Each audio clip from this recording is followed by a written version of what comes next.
Hi everyone, Emily here from Emily's Excellent Epics, and today I have for you a book unhaul and a little mini haul. Earlier in the month I filmed an unhaul, and I still need to post that. Sorry about that.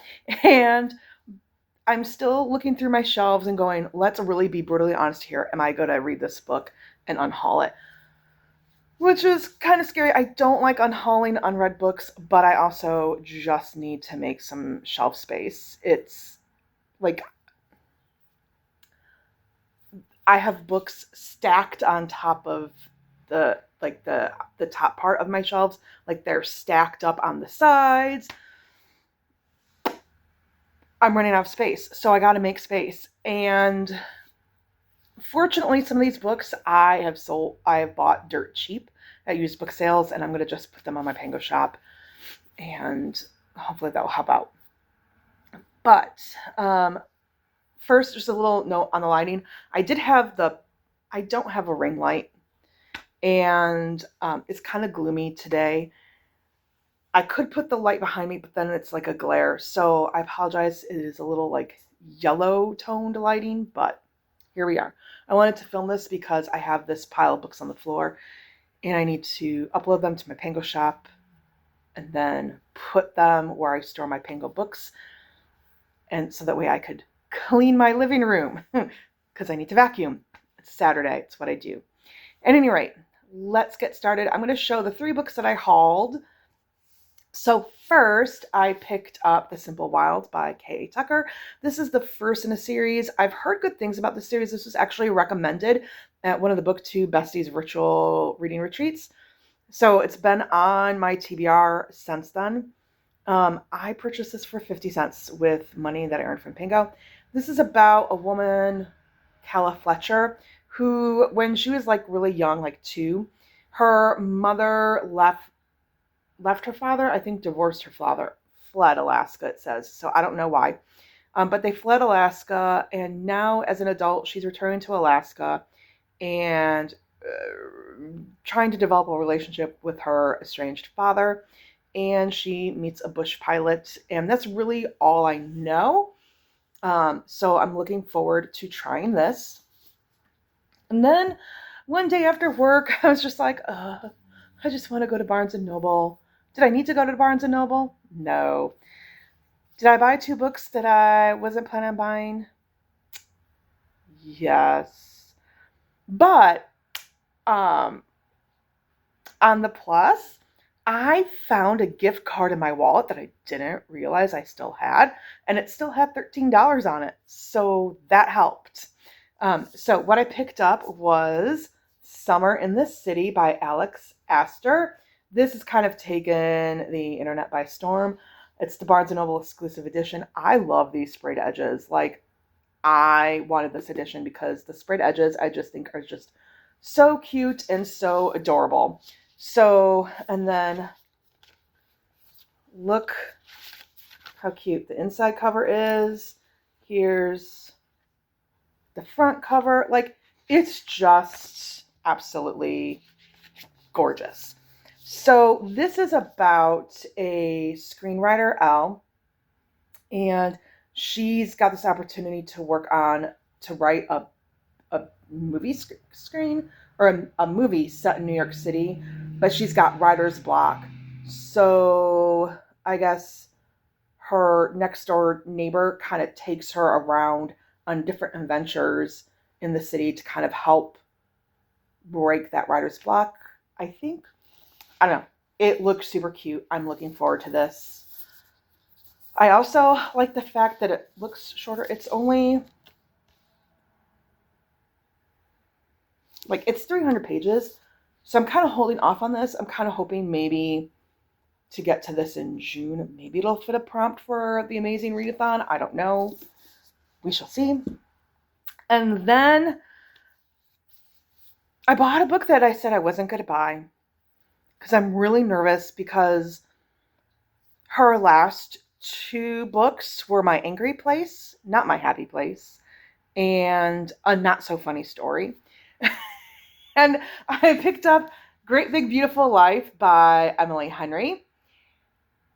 So I've heard that this book is more literary fiction, women's fiction, which I'm going to be honest, I really hate the categorization of women's fiction because we don't have men's fiction. And I'm sorry, but like if a story is worth telling, it shouldn't matter which gender reads it. It should be okay. I like women. We have had to historically read men's books because canonically more men's books are on the canon than women's. So why can't men read women's books? I don't know. So that's why I don't like the title women's fiction. I have big problems with it. At any rate, I have heard that this is more like literary fiction as opposed to romance. That's fine. Hopefully it works for me. I'm really nervous because Emily Henry was like an auto-buy author for me. And then Happy Place happened, and then Funny Story happened. I loved Book Lovers. People We Meet on Vacation was okay. I loved Book Lovers. I loved Beach Read.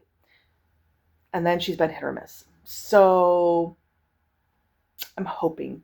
But from what I understand, this is about two authors who have the chance, who are competing to write the memoir of another famous author or actor.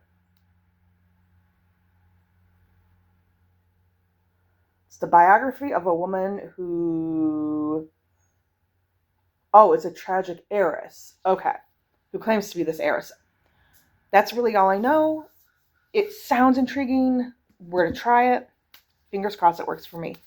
Okay, so now on to the unhaul. So these are books that I got either like free or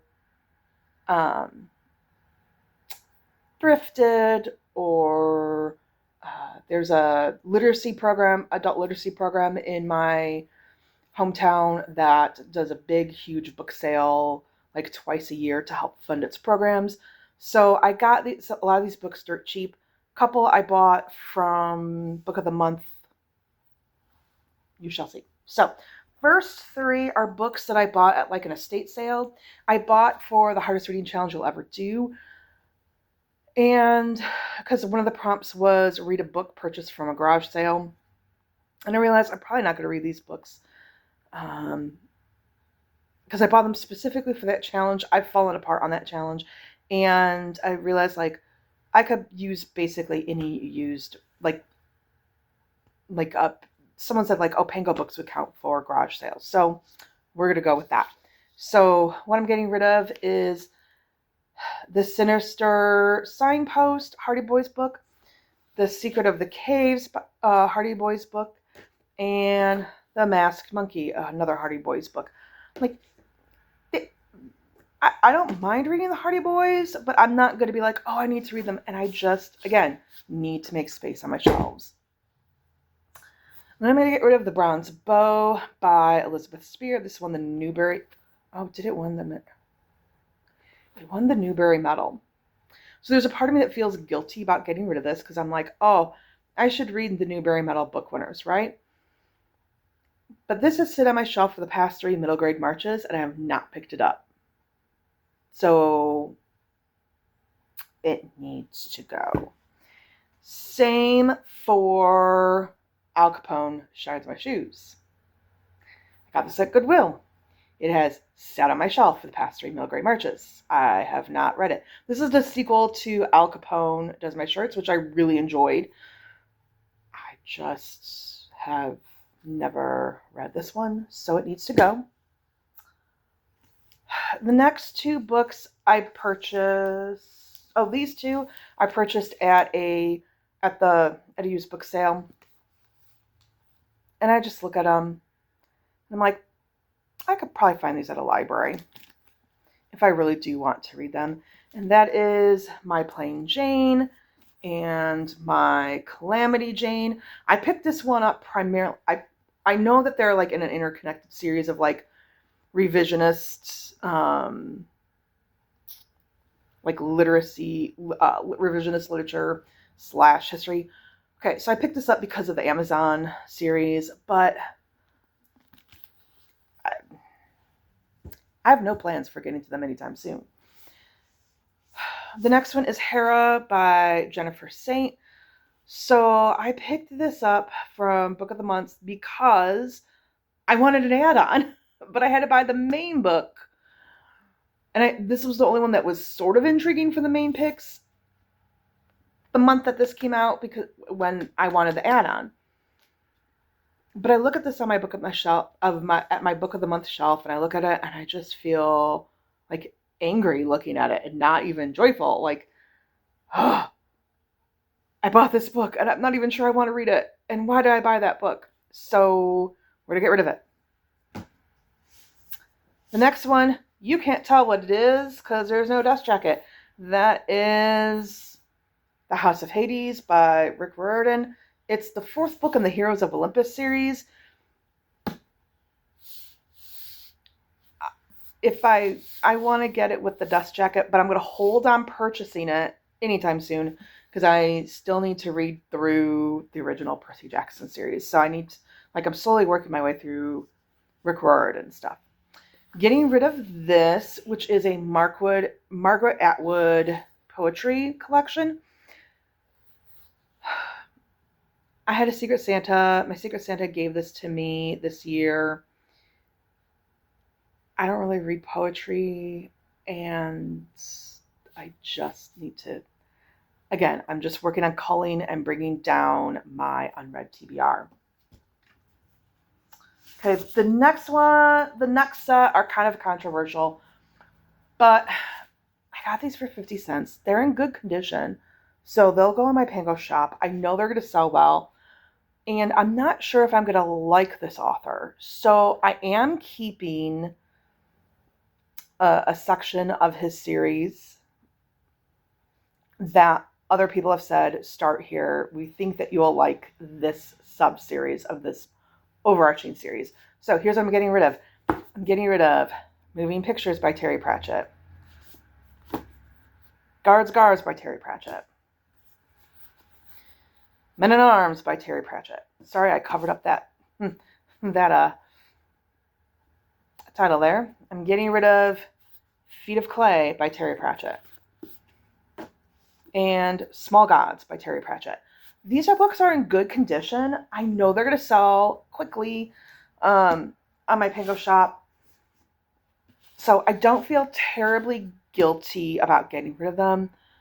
I am keeping The Weird Sisters, which is Abroad, Equal Rights, Lords and Ladies. So I am keeping books in the Witches or the Weird Sisters kind of sub-series of Discworld. So I can try those. And then if I do decide, oh yeah, maybe I'll slowly read through Discworld, I can easily pick them up at my library. They are so popular. So I'm not worried about that. Oh, I forgot one more. Pratchett, Pyramids. There's a part of me that feels really guilty about getting rid of them, but it's okay. It's okay. I'm getting rid of Hotel Magnifique by Emily J. Taylor. I just am being really picky now about my YA books. The cover is just absolutely stunning, but I need to be picky. I'm getting rid of Fountains of Silence by Ruta Sepetys. I loved Between Shades of Grey by her. I don't really read a whole ton of historical fiction, so I need to be picky. And I know if I do want to read more of her, I can easily find this at my library. Sorry, I got totally distracted there. I'm filming on my phone, and there was a pop-up of an announcement. I'm like, what's going on? I'm so distracted. All right, and then last but not least, this is a book that I read last month. I enjoyed it. It's not bad. I just know that I'm probably not going to reread it. So that's why I'm getting rid of that. And this is A Song to Drown Rivers by Anne Liang. Again, I enjoyed this book. This is a 4-star book. This is not a bad book. I just know that I'm not going to reread this. So I'm passing this on in the hopes that someone else will love this book. Phew. So I am, like I said, there's a part of me that feels guilty getting rid of books. At the same time, my goal, like I was beginning to feel really overwhelmed, like by the amount of books that I own and that I haven't read. I know I need to cull probably some unread nonfiction books. And there's that part of me that really feels guilty about unhauling those, but not a big nonfiction person. Although I need to be disciplined. So there might be more unhauls coming up soon or than later, but that is what I've unhauled. Have you unhauled anything recently? Is it hard for you to unhaul books? Do you feel guilty like unhauling books that you haven't read yet? Let me know in the comments down below if you're not sure what to comment, because those comments really do help my channel grow. That helps within the logarithm on YouTube. So if you're not sure what to comment and you've made it this far, comment like a car, because those, if you can find a taxi emoji, that would be awesome. But if you can't find a car, because I just love those sprayed edges for Summer in the City. And as always, please like, subscribe, hit the notification button. Thank you so much for watching. Bye.